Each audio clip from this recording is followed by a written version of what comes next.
I have to finish the sentence. It does matter! It matters to us and you. It doesn't matter what the internet says. It matters what we think. Yay. So what do you think? Did you have an effect on my mental health? Yes, I'm saying yes. And I love you. I love you. I don't want you to be not perfect. I love you. And I want my daughter to love you the way you want her to love you. It's just he's Kanye West, so it's like relentless. I was like, yeah. Yeah, is now publicly accusing Kim Kardashian of trafficking their 12-year-old daughter North to men in Hollywood. And the courts have already proven they cannot stop him from escalating. His March 15th release of Lonely Road Still Go to Sunshine, music, featuring North alongside Diddy, King Combs, and Jasmine Williams, went ahead despite Kim's legal objections, her documented cease and desist letters, music, and an emergency hearing that produced no ruling, no order, no enforceable outcome whatever. Screenshots of West's texts to Kim, amended or I'm going to war and you're going, music, to have to stop me, were posted, deleted, then republished by TMZ, turning private threats, music, into permanent public evidence that cannot be unseen. The track dropped on schedule anyway. The hearing evaporated, music, into legal limbo. And now the trafficking accusation hangs unresolved in the air with no authority capable or willing to address it. That leaves North suspended between a father making unthinkable criminal allegations and a mother whose legal machinery looks less like protection and more like corporate ownership. The accuser, remember, is the same man who placed a 12-year-old on a song with a jailed figure facing federal trafficking and racketeering charges. The paradox, music, is immediate. The stakes are nuclear, and the system has already signaled it will not intervene. The thing about the kids, music, at some point here and not for the younger ones, it's at some point. For North, music, it's right now. MHM, right? That you're even if she doesn't see it, even if somehow, music, Kim is able to keep that away from her, the kids that her friends at school, they're going to know about it. They're, music, going to see it. And it puts the kids in a horrible situation. But here's the contradiction that makes this story impossible to resolve or look away from. Music, West's trafficking accusation would be explosive enough standing alone, but he personally released a song featuring, music, North with Diddy, a man indicted on federal trafficking and racketeering charges in September 2024 following a high-profile, music, arrest. Before that indictment became common knowledge, Ye posted Free Puff on social media. A statement that looked like blind loyalty until the charges made it seem like foreknowledge. Music, the timing could not be worse or more damning.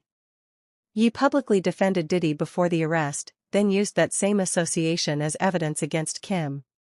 You cannot believe West's accusation without excusing his decision to put North on that track with Diddy, but you also cannot dismiss him when Kim's documented behavior, music, trademarking North's name, sending cease and desist letters, constructing a full commercial infrastructure around her, looks precisely like treating a person as marketable property. Music, the song's release over her objections was not mere defiance. It was a demonstration that he operates beyond legal constraints, and the courts have already confirmed they will not stop him. This is how I'm not saying that Schemes is not successful. I think that her brands are definitely successful and they are making a lot of money. But this is how you can move a lot of money by transporting a lot of substances, trafficking is basically what they call it. And this has gotten Schemes written all over it, literally. You can see in the packaging here, it's also packaged so well. You really going to tell me that the substances were just put into Schemes without anybody's knowledge higher up at Schemes? This is so bad for the brand. Ye has a documented pattern of making extreme public, music, claims that initially appear unhinged only to gain unsettling credibility later. His anti-Semitic posts got him dropped by his talent agency. Shopify shut down his website for selling swastika merchandise.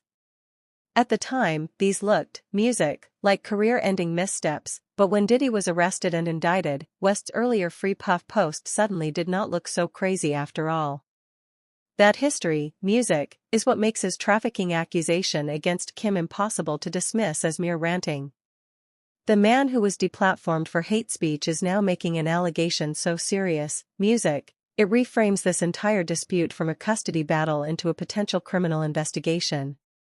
And because he has already proven he will release material despite legal objections, as the music Diddy track itself demonstrates, the next escalation, evidence, named individuals, a formal complaint, music, could arrive without warning. The instability is not just in the accusation. It is in the accuser's proven track record of being partially validated, music, after the fact. Behind Kim Kardashian's carefully constructed public image as the responsible protective parent lies a legal and commercial infrastructure that treats North less like a daughter and more like a registered brand. She trademarked North's name, a public record giving her commercial control over its use in merchandise, music, media, and any other venture. When you moved to release the Diddy track, Kim sent formal cease and desist, music, letters, screenshots of which TMZ published, proving she attempted to block the song through official channels. Yet the track still, music, dropped on March 15, exposing the hard limit of her power. She can file claims and send letters, but she cannot stop a determined parent from using his own offspring's music, image and voice. North's May 1st EP, NORTH4EVR, came with vinyl pressings, clothing lines, and a full online store. This was a commercial launch, not a casual artistic experiment.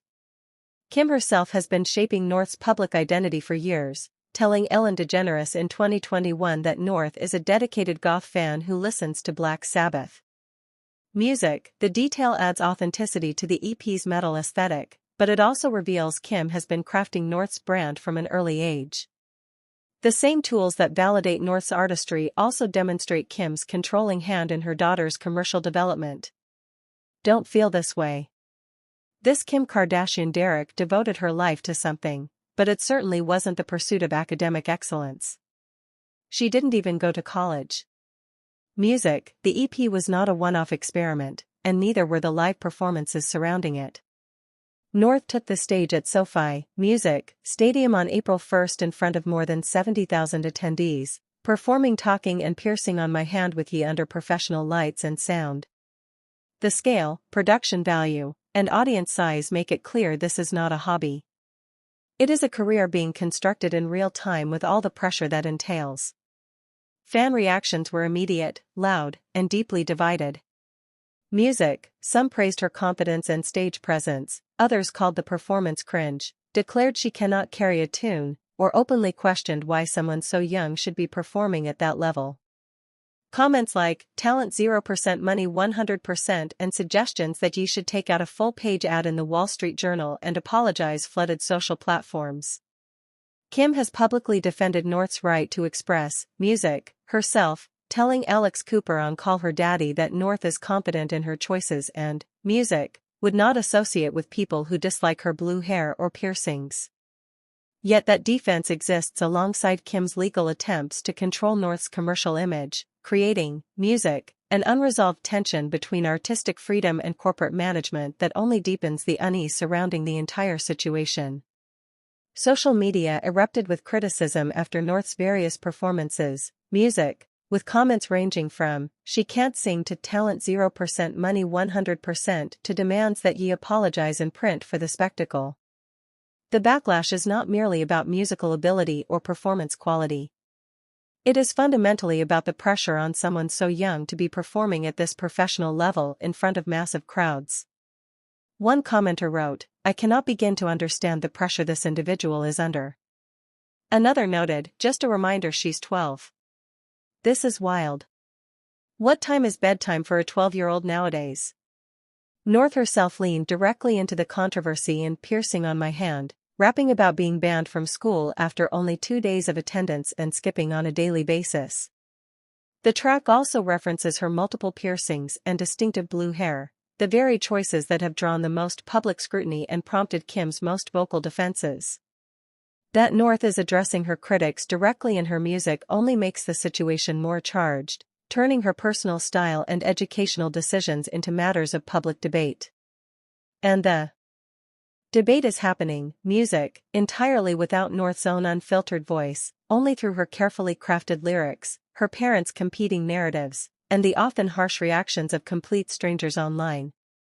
Kourtney always says, "North is my lesson on this planet." What does that mean? She's your lesson? It means that I'm supposed, music, to learn even more patience. Insiders have long reported with remarkable consistency, music, across multiple outlets that Kim and her extended family view North more as a business project or commercial asset than as simply a dot.